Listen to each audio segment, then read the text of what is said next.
everybody, we're back. We've had a bit of a hiatus from our videos, but so that's because we were doing our Advent programming and then we had Christmas, and we like to really be present to our family during that sacred season that is still going on, which is why we've got our Christmas lights here. So we apologize for the hiatus, but we're back. We're back. Lots of living, lots of good living, lots of celebrating with family, lots of spending time with Jesus and the family, and doing a lot of, like you said, Advent programming, which was all really good. So good to be back into the new year. Happy New Year, everyone. Yes. We hope that your 2023 is off to a great start and that Christ is at the center of all of it. So And so we're here today to talk to you about a very important feast that funnily one of the oldest feasts of Christianity, as a matter of fact. Yeah, and that funnily oldest. enough, every time I hear this feast, I always think of who has seen the movie Hook.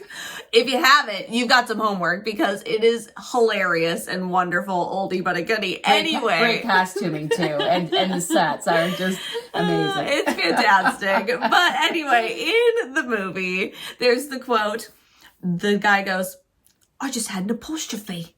And the other man goes, "You mean Epiphany?" And so, yes, you guessed it. We're speaking about the Epiphany today, not apostrophe, Epiphany. Yes. But you could put an apostrophe after the Epiphany because it is such an amazing feast day. And honestly, I like to say this about all feast days and all things related to our faith. Most people are familiar with the Magi, following the Star of Bethlehem and having it follow them to the baby Jesus, and that's the story of the Epiphany in a nutshell.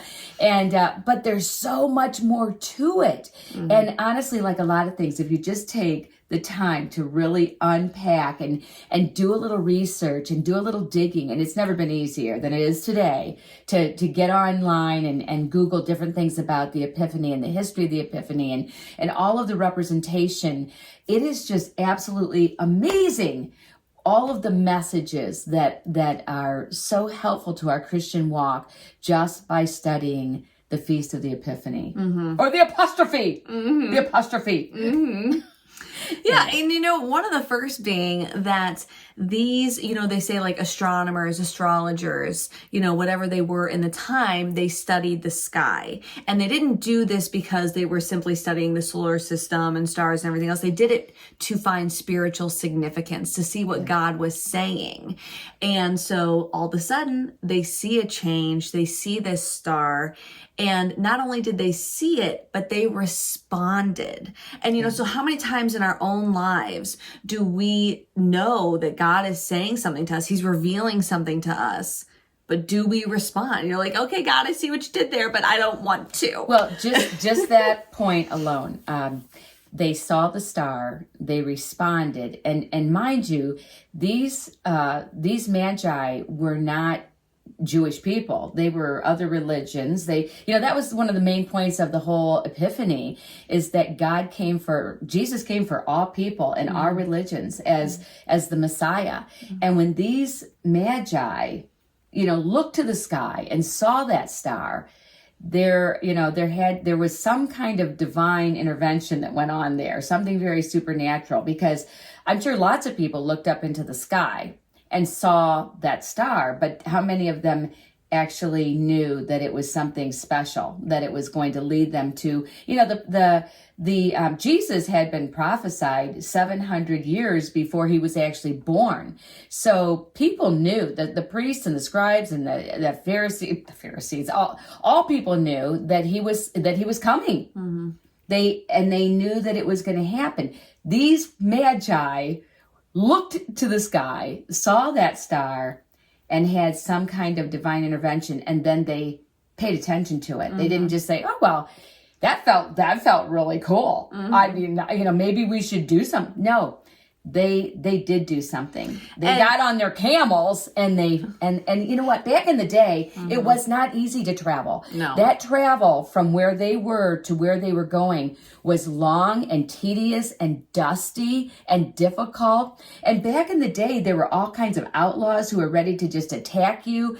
And there could, and these people were kind of majestically right. Well, robed and not only that, but like literally before people traveled back in the day, because it was so dangerous, like they put their affairs in order, like kind of like your will and everything else, because they knew the likelihood of them dying on the way was very high. And they went anyhow because they were so inspired to do so. So, there had to be something very divinely, very much divine surrounding that whole situation, which is, I just keep thinking, you put yourself in and even Herod, who they went to see to figure out, some things. They went to see Herod. Even Herod knew that something special was up, and he was so threatened by it because he was, his pride got in the way, and he did not want to be, he was being threatened to be number 2 or number 3, and he was not having it. Yeah. And so that's why, he was like, he knew something special was up too. So this is really interesting that Herod recognized the divine. He recognized the divine. Well, you come back to, I think that like, that's why holiness is so important, that we're trying to achieve it, because it is so attractive to all people. Right. You see someone living for God and you recognize it, no matter what spiritual state you're in, even if you're in a state of sin, you recognize it and you see it. And something else that's interesting about Herod is that he represents like the opposition, right? So these people, they've answered the call, they've risked life and limb, these men, these magi, and yet they encounter opposition. And something that's really good for us to remember is that in the spiritual journey, we're going to have pushback. We're going to have pushback from other people. We're going to have pushback from the forces of evil. We're going to have pushback. But I was saying to Mom before we started this video, I even know that. I even believe that. I don't feel like I'm a person who walks through life being like, hey, it's going to be easy. And yet I still think somewhere deep down, you do expect certain things, especially when you're doing something for God. You're like, well, I'm doing this for you, Lord. Like, what the heck? Right. And yet, if you look throughout the Bible, they all encountered massive pushback and really scary situations, even though they're doing great things for God. And so I think it's such a good reminder for all of us that like life was never meant to be easy. And yet again, that when you're following God's will, just because you do encounter opposition does not mean you're doing something wrong. In fact, it probably means you're doing something right, because if you were already on a bad path, the forces of evil will just be like, yeah, just let her keep going. Yeah. Well, when Christ enters our lives, we're always going to have the Herod, and then we're going to have the Magi. And we have to choose which step we're going to follow. Are we going to follow Herod into the pridefulness and the jealousies and you want to be all powerful, you want to be popular, you want to be well known, you want to be at the top. You have, all of the sinfulness, I think, represents the Herod mentality, which is in all of us. Yeah. We all have the Herod mentality, but then we also have the opportunity to choose the Magi mentality. And the Magi represent trust and inspiration and creativity and love and wonder and awe. And these men were so convinced that there was something really powerful that they were meant to go toward the light, the Star of Bethlehem. And can you even, when you read, like I was recently read from Venerable Mary of Agreda, The Mystical City of God, I read the account of the Epiphany, and it was mind-blowing. If you want to read some mind-blowing material, check out The Mystical City of God. But and read the whole Nativity and read the about the Epiphany. But she means apostrophe. I mean apostrophe, yes. But these Magi, when they were literally presented, they just fell on their faces. They just fell down and worshipped the Christ child. And no one really knew that he was going to come in the form of a baby. but they understood. And there was something about the situation. And in the account, it even said that there were other people who traveled with the Magi, and those people didn't necessarily know what was going on. They might have thought, well, this is kind of different. This is odd. And they probably did wonder, but they didn't totally understand. So the Magi did understand. And not only did they bow down, fall down in worship to their king, the babe, Jesus, they also came bearing the best that they had to give, which is another major theme of the Epiphany, is these three Magi gave the best that they had to give. And the question, of course, is obvious. Are we giving the best that we have to give? Are we giving the best that is in our physical capabilities of doing? Are we giving the best from our minds? Are we giving the best from our spiritual journeys? Are we getting out of bed in the morning, asking God to help us give him our very best? The language that comes out of our mouth, is it the very best? The things that we choose to read, the things we choose to watch on, Netflix or whatever, is it good, nourishing material that is going to make us feel closer to Christ or further away? Because we're always on that journey, and it's a new year, and it's a good time to think about, what are we putting in? What are we giving out? Are we giving Christ our best? It reminds me of even like when you go to church.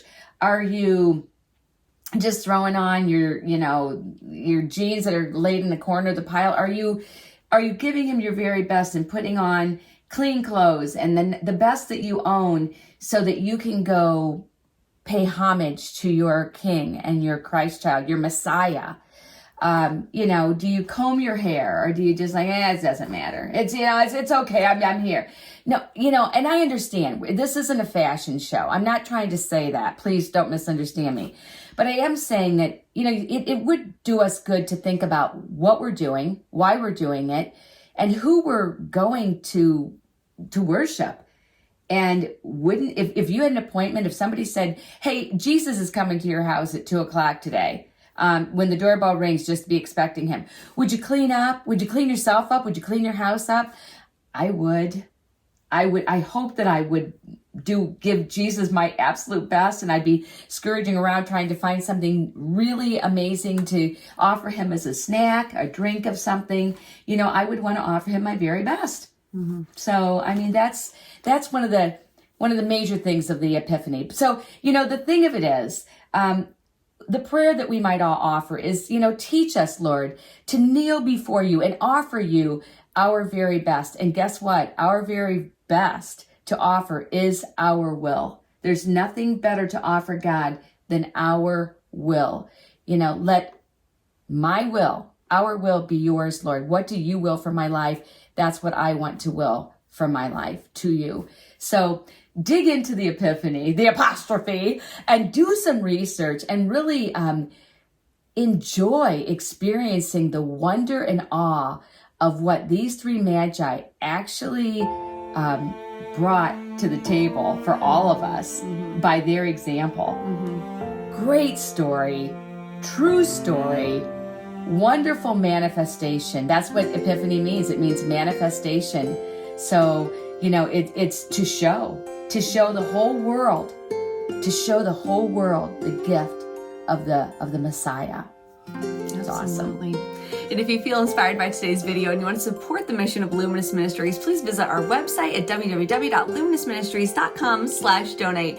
We pray that you have an amazing celebration of the Epiphany, and that this story, like Mom said, this true story, rings home to you in a new way, and hopefully you take something away from today's video that you're going to start implementing into your life in this new year, in this new season, and in this celebration that, like Mom said in the beginning, is one of the oldest celebrations. And so why do we keep celebrating it? Because it has an enduring legacy. What is the legacy? And let's live that out in a special and new way this sacred season. Amen.